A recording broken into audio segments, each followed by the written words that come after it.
हिमालय की ऊंची चोटी के पास एक गांव था जो अपने वैभव और संपन्नता के लिए लोक में प्रसिद्ध था। वहां के निवासियों को किसी प्रकार का कोई कष्ट नहीं था। खाद्य सामग्री और पेय पदार्थों की वहां कोई कमी नहीं थी, जिसके कारण वहां के निवासियों को कोई शारीरिक श्रम करने की आवश्यकता नहीं थी। उनके पास चर्चा परिचर्चा के लिए प्रचुर समय रहता था। आसपास के लोगों में यह धारणा मान्य थी कि उनसे बुद्धिमान वहाँ कोई नहीं है, इसलिए वहाँ हमेशा लोगों का जमघट लगता है।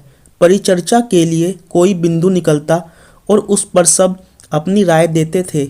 वहाँ के लोगों की दिमागी कसरत खूब होती थी। गांव के स्थानीय लोगों में ऐसा भाव आ चुका था कि दिमागी मामले में उन्हें कोई परास्त नहीं कर सकता था।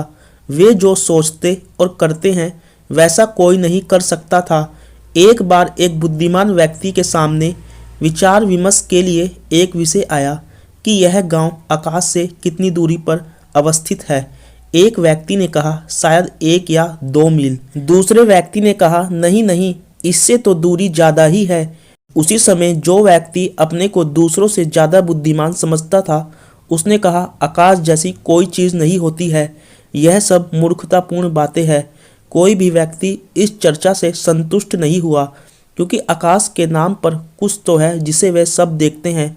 उनमें से किसी ने कहा शायद कभी कोई इस ऊंची चोटी के माध्यम से उस पर चढ़ जाए। उनमें से एक व्यक्ति ने जरा कठोर भाव से उत्तर दिया यह असंभव है। ऐसा कभी सुना नहीं गया है कि ऊंची चोटी के माध्यम से कोई आकाश में पहुंचा हो। हमारी यह चोटी अपने में बहुत ही ऊंची है, उस पर आकाश तो यहाँ से बहुत ही दूर है, वहाँ पहुँचना असंभव है। गांव वालों ने आपस में खुसुर पुसुर करना आरंभ कर दिया और आपस में ही यही बातें करने लगे कि क्यों न आकाश जाने के लिए एक सीढ़ी या टावर का निर्माण किया जाए। सब इस पर सहर्ष राजी हो गए। उनमें से एक बुद्धिमान व्यक्ति ने कहा टावर मिट्टी के मटकों से बनाया जाएगा, जिनका इस्तेमाल सीढ़ी के रूप में होगा। उसी पर चढ़ते हुए आकाश जाया जाएगा। कुछ दिनों के पश्चात गांव में एक बड़े कार्यक्रम का आयोजन हुआ, जिसके तहत देश भर से मटके इकट्ठे किए जाने लगे। भारी संख्या में लोगों को देश के विभिन्न स्थानों में भेजा गया ताकि ज़्यादा से ज़्यादा मटके जमा किया जा सके। कुछ दिनों बाद गांव में बड़ी तादाद में मटके इकट्ठे होने लगे। गांव वालों ने अपने मध्य में से 2 लोगों का चयन किया जो मटके के सहारे सबसे पहले आकाश जाएंगे। आसमान में जाने की सारी व्यवस्था हो गई। एक सवेरे आसमान में चढ़ने का निर्णय लिया। मटके का इस्तेमाल सीढ़ियों के रूप में करने का निर्णय लिया। एक के ऊपर दूसरा, दूसरे पर तीसरा, इस तरह मटकों को रखा जाना तय हुआ। मटके का टावर बढ़ता गया। वह इतना बढ़ गया कि ऊपर से नीचे देखने पर चक्कर आने लगे। अब नीचे खड़े लोगों को ऊपर चढ़े लोग दिखने बंद हो गए। नीचे खड़े लोगों को लगने लगा कि उनके 2 लोग आकाश पहुंचने को हैं।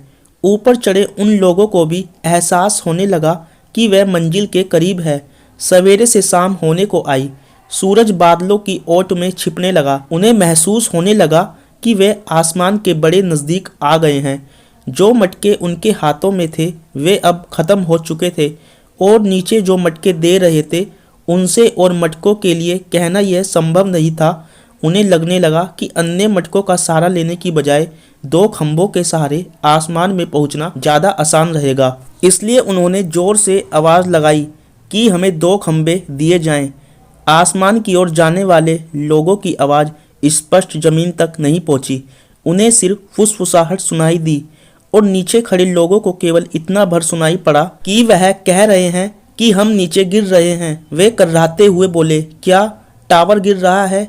ऐसा नहीं हो सकता, यह असंभव है। उन्होंने पूरी बात जानने के लिए दोबारा पूछा। ऊपर के दोनों व्यक्तियों ने जोर से आवाज़ लगाई, पर नीचे खड़े लोगों को वही पहले का शब्द ही सुनाई पड़ा।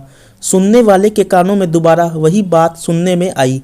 ऊपर चढ़े लोग आसमान पहुंचने की चाह में काफ़ी थक चुके थे, पर वहां पहुंचने का किनारा नहीं दिख रहा था। नीचे खड़े लोग भी इंतजार करते थक चुके थे, पर आसमान में पहुंचने का कोई संकेत नहीं मिल रहा था। अंत में निराश होकर नीचे खड़े एक बुद्धिमान व्यक्ति ने निर्णय लिया कि टावर गिरा दिया जाए। उसने मटकों की पंक्ति में सबसे निचला मटका निकाल दिया। उसके निकलते ही जोर की आवाज़ के साथ सारे मटके धड़ाधड़ गिरकर टूट गए।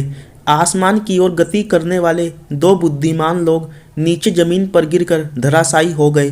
बुद्धिमान लोगों का गर्व टूटकर चकनाचूर हो गया। असल में वे संख्या में बहुत कम थे।